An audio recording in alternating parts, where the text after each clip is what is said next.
Hey y'all, welcome to Camo and Plaid. I'm David, and I thank you for joining me today. Today we're going to be looking at what I think may be the best thing since sliced bread. That's right, the Palmetto State Armory Rock in our favorite 5.7 by 28 millimeter.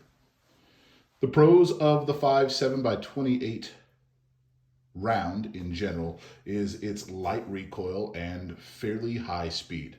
And the Rock does a great job of taking advantage for that.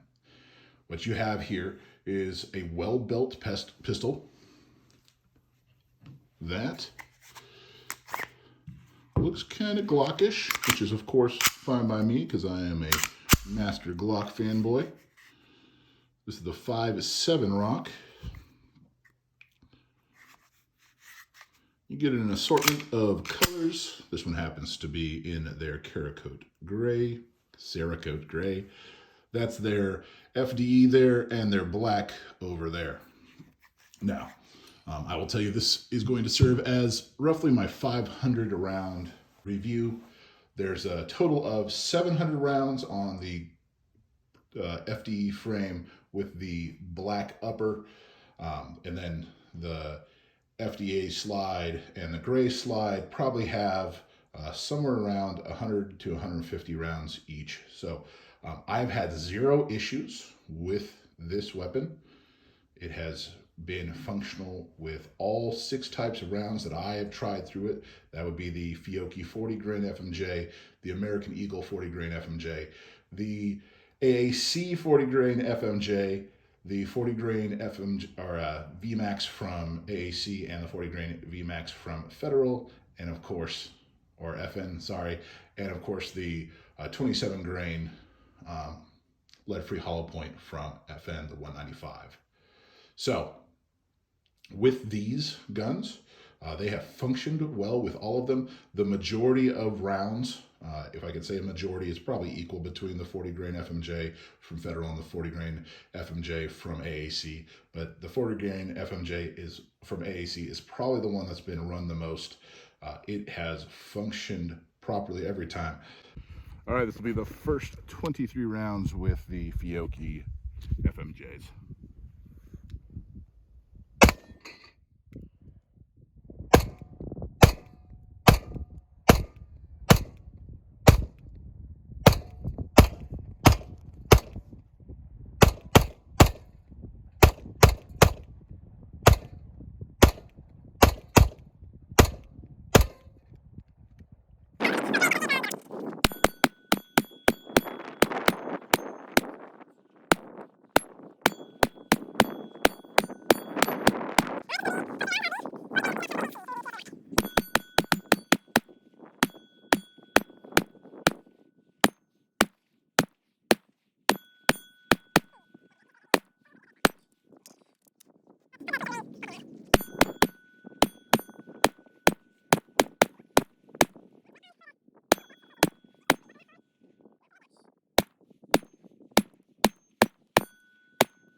As I said, very light recoil. So you're getting 23 rounds of ammo on tap in a firearm that is roughly the size of a Glock 17.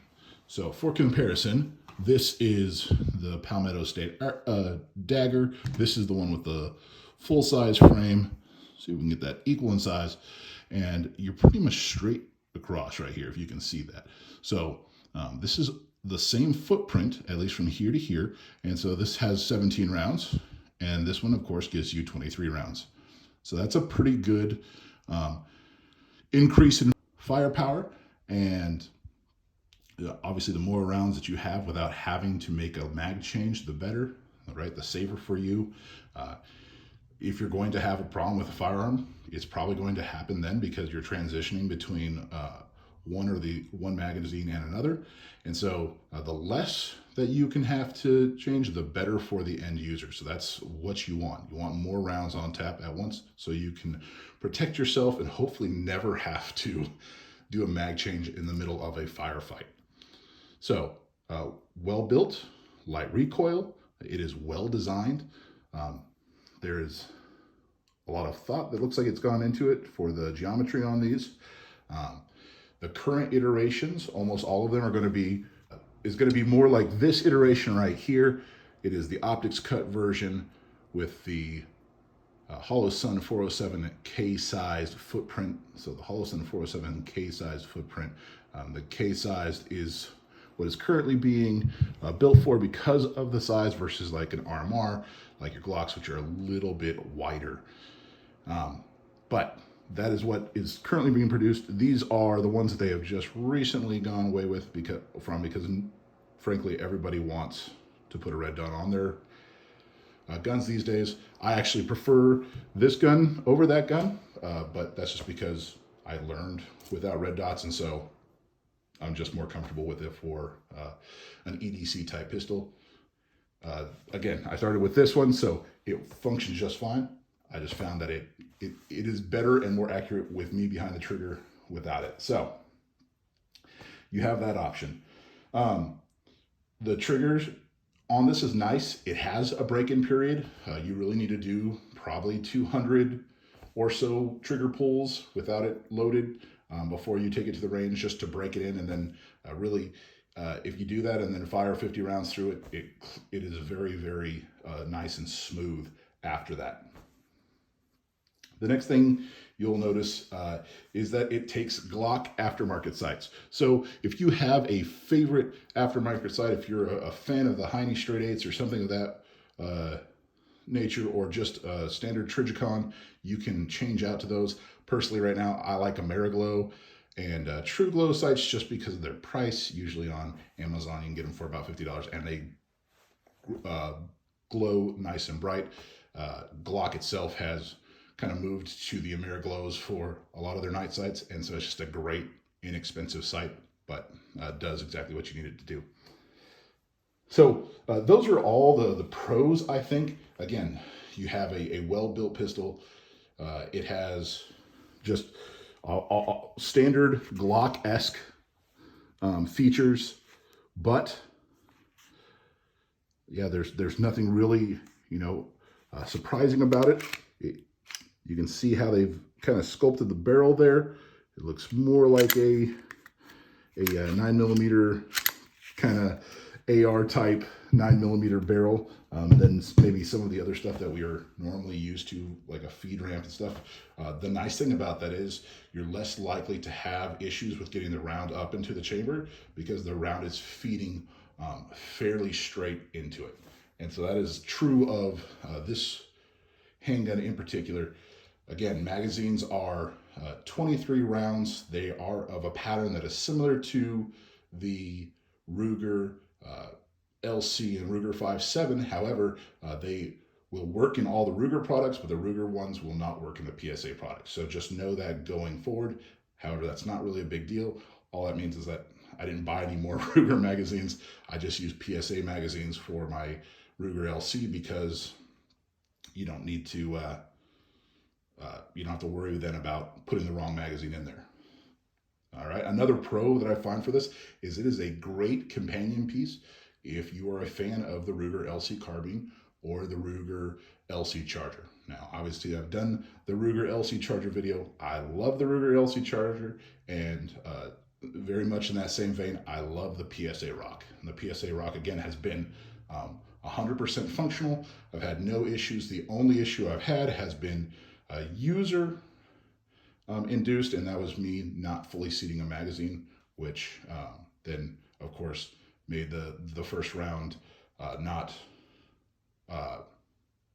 feed properly, and that, of course, induced the malfunction, which was easily cleared, but that was the only issue that I've had. So that one time, you'll see the video, I'll roll it in here.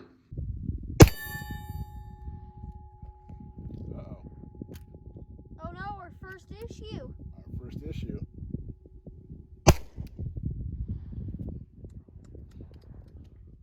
Are you using something new?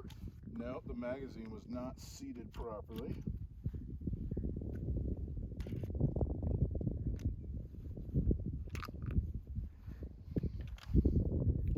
So it's still fed, but it was not seated all the way in. Okay, let's see if, hopefully that was all that was.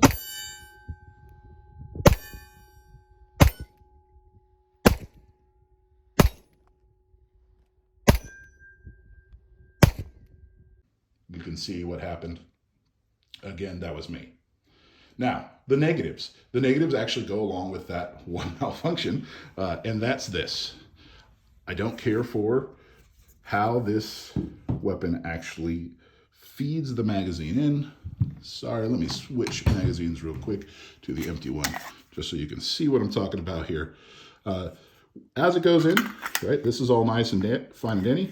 You feel that? You can kind of hear there's a bit of a clinkiness, right? Now, you can go past it, that's fine, but because it kind of catches there, that's what induced that one malfunction. Again, user error, but it would be nicer if that was a little bit smoother. I will check in the future if I can just file down that ridge so that it would catch maybe as it was coming across a little bit better, so we wouldn't have that kind of moment where it kind of feels like it binds up. Again, is that a big deal? I don't know. I don't think so. Again, you have 23 rounds before a magazine change, but we'll compare it, right, to just the regular dagger. All right, or a Glock 17 here. Right? And so, especially being used to that, that is one of my gripes. It's one of the things that I've seen that I'm just not a fan of. I think there could probably be a little bit of a redo on just the magazine catch itself, and that would probably help. Let's not try and put that in there because it's not ever going to work. But yes, just that issue right there, I think, is probably the main negative I have for this. Another negative that I don't think is a big deal is just there's not a ton of aftermarket support yet, but it's definitely growing. I ended up buying my holster for this off of Etsy, and you know it's functional, it works fine, it's a great holster for what I'm using it for. But some things I'm gonna have to modify, add a claw, just so that you have less of a footprint. But it is growing. There are more companies. The downside to that, of course, is that some of your bigger holster makers that you're used to, especially for like hard use, like Safariland doesn't currently have holsters for this weapon. So that is one thing to take into mind. Again, there are many who are coming out with them. So I think We the People just released a holster. Again, they're not what I consider a hard use holster maker. They make good holsters. I have some, and I think they work great for everyday carry. They're not something that I would generally take to do undercover work or something of that nature. I just not sure that it's got the track record. So there's that. My hopes for the future. First off would be a longer barrel version of this weapon. And I say that because clearly, like, I like the PDW type pistols, and I like the PDW type weapons. I like small that still has a fair amount of power. So the more speed that you can get out of these little guys, the better. It's why I like the LC charger, but I would like to see it in a little bit smaller barrel. For this, I'd like to have the option of just a little bit longer barrel, and then that way, if someone does come out with a chassis or something like that, you're getting just those better speeds out of it.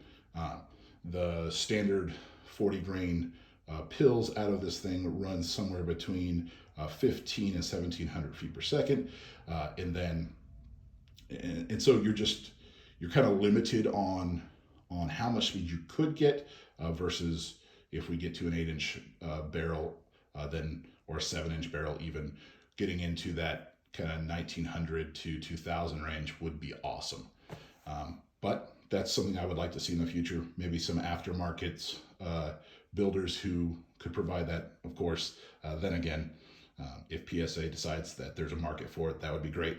Of course, I'm looking forward to a PSA Rock Compact. If we can get this bad boy in a Glock 19 sized or a dagger sized frame, kind of like we saw at SHOT Shows last year, that would be wonderful.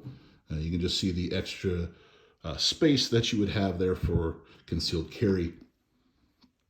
So yeah, a 20 rounder in something like that would just be awesome. So that's kind of one of the things that I'm looking for. And then, an extended magazine option. I know I keep hitting on it. I would love to see some 30 and 40 round straight stick mags for this. Something that's purpose built, not just having to add things. And part of that is just because failure points when you add on extensions, the more things you add to a magazine, the higher likeliness it is to fail. Most of the additional extensions I've seen in the past, they seem a little wonky compared to straight mags. The only one I know that I truly like would probably be the ones from Glock. They're +2 extensions. Those are pretty trustworthy, but that is why I would think a 40 rounder for this, just for your bag, something to carry with you. Obviously 23 rounders are generally what I carry. You can see what a 23 rounder looks like bouncing around the back of a pocket. That's the way that paint's going to hold up. It of course doesn't cause any issues for function. It's just that maybe it doesn't look quite as pretty as the ones that don't bounce around in your pocket. But that's something to know. That would be something I'd like to see. Obviously a carbine PDW version of this, a rock-based serial group, serialized trigger group would be awesome. So that could allow more people to design components for the Rock. Again, this is just me dreaming, but it maybe would allow for a Flux Raider type chassis. And I think that would be awesome with the 5.7 by 28 round. And then, the last thing, I would just keep hitting a PSA. We need a Rock version of America's MP7. So that would be what I would tell you is kind of the pros and the cons. Again, lots of rounds on hand, a light recoiling gun. If you are maybe sensitive to recoil, or if you're like me and your hands are starting to deal with a little bit of issues, some cold issues and things like that, this is a great round. I will tell you, I personally, this Tamron right here, that's kind of the more used one, that is my current EDC, because again, you get 23 rounds on tap.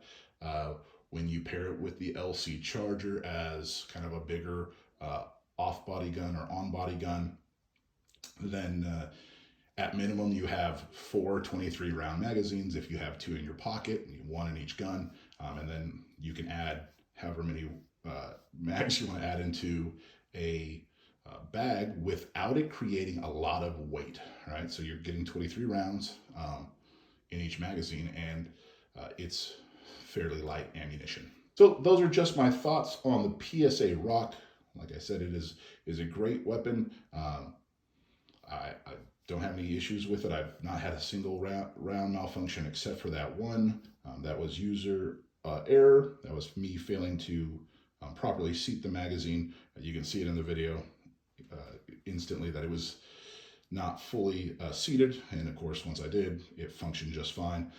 So if you are interested in getting one, you obviously know you can go to Palmetto State Armory and find them there. They come in black, FDE, gray, and OD green. If you like different barrels, they have their different ones, and they have some stainless tops. I'm hoping we will see a couple more colors come out in these dagger frames, and we can accessorize with whatever outfit we want to wear. So, thanks for watching. Hope that you have a great one.